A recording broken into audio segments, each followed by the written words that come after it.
আমার শ্রদ্ধেয় শ্রোতাগণ, এরপর মওলানার ঘর বাঁধানোর ঘটনার পরবর্তী এপিসোডের যে ঘটনাটি ঘটেছিল তা আপনাদেরকে শোনাতে চলেছি। আপনারা শ্রবণ করুন।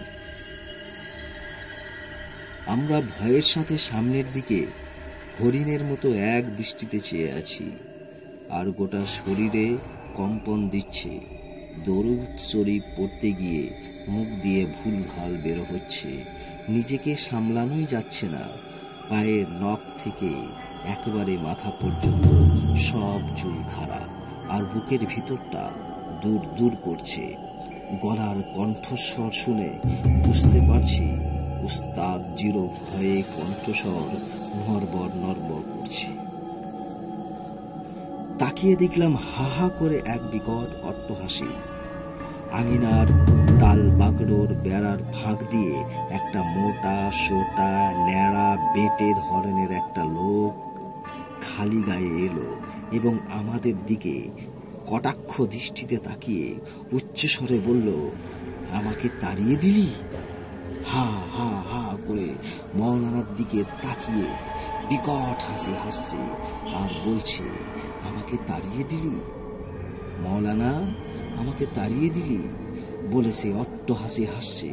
কি করে থাকিস তাই দেখি বলে সে হাসতে হাসতে বেড়ার ওপারে গিয়ে মিটিয়ে গেল।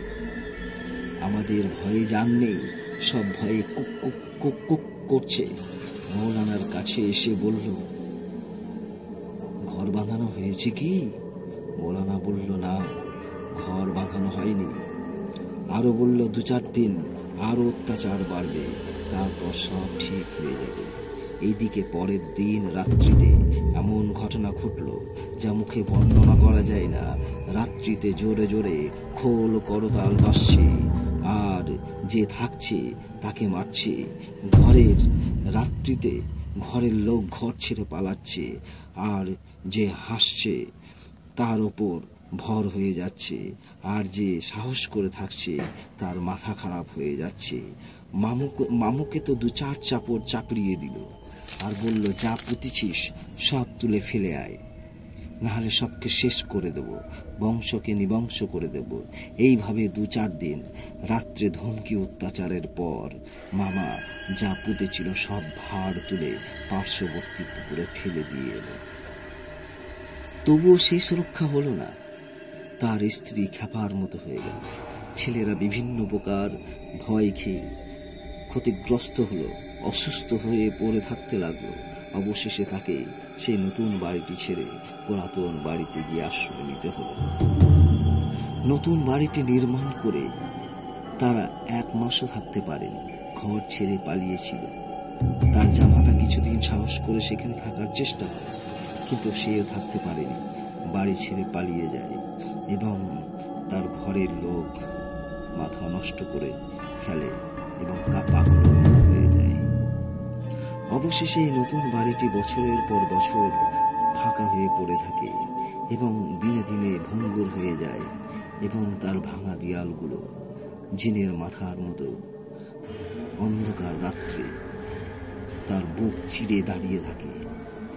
আর যতবার ওই পথ দিয়ে যায় ততবার শরীরে কাঁটা দিয়ে উঠত, আর রাতের অন্ধকারে বারবার মনে পড়ে সে বিকট ভয়ঙ্কর দেউজিনের অট্টহাসি, হা হা হা, আমাকে তাড়িয়ে দিলি, আমাকে তাড়িয়ে দিলি।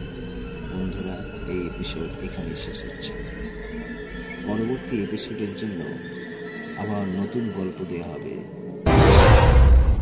আপনার নিজের ভৌতিক অভিজ্ঞতাগুলোকে অন্যের কাছে পৌঁছে দিতে আপনার ঘটনাটি আমাদেরকে লিখে পাঠান। আমাদেরকে ইমেল করে পাঠাতে পারেন, কিংবা ভয়েস রেকর্ড করে এই হোয়াটসঅ্যাপ নাম্বারে পাঠাতে পারেন। অডিও ক্লিপের সঙ্গে নারায়ণপুর ভূত এফএম-এর সঙ্গে আপনারা যুক্ত থাকুন ও আপনাদের অভিজ্ঞতা শেয়ার করুন। আমরা আপনাদের অভিজ্ঞতাগুলিকে এবং ভৌতিক ঘটনাগুলিকে তুলে ধরার চেষ্টা করব।